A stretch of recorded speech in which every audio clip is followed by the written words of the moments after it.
So this is a two-sample t-test where we're comparing the difference between two means.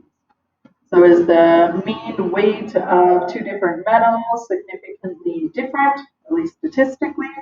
Is one bigger than the other? Is one less than another? But it all goes back to we're comparing means. So in this null hypothesis, we have mean 1 is equal to mean 2. The means of the two samples are the same. Alternatively, we want to prove or show that the mean of sample 1 is greater than the mean of sample 2.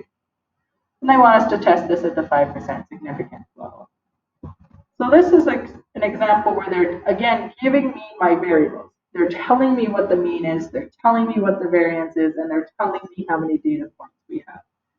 So somebody has already collected the data and done the math for it, and they're giving us the results of the math to use in our t-test. So we're going to go into statistics. We don't have anything to put in our list because they're giving us the data. So we're going to go test, t-test, and now we have two samples. I have sample 1 and sample 2. So we're going to go into two sample. So this is the case where they're giving me my variable. They're giving me the information. So we are correct in keeping it variable.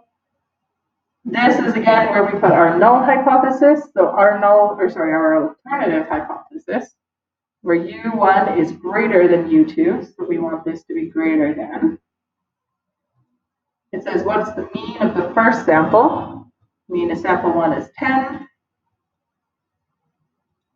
And again, they want the standard deviation, but they're giving us the variance. So we actually need to square root that. So the square root of 4 is 2. I had 5 samples in sample 1.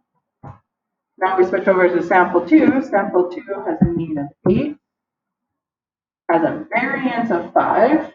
So we need to square root 5.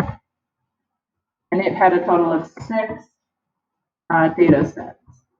And you always want this pool to be on.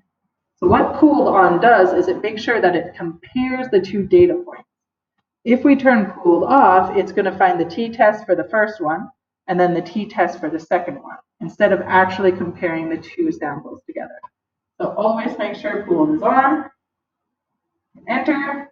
And there we go. We have a t-value of 1.55 with rounding and a p-value of 0.078.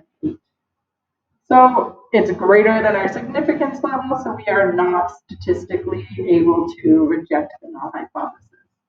So statistically speaking, these two sample means are the same.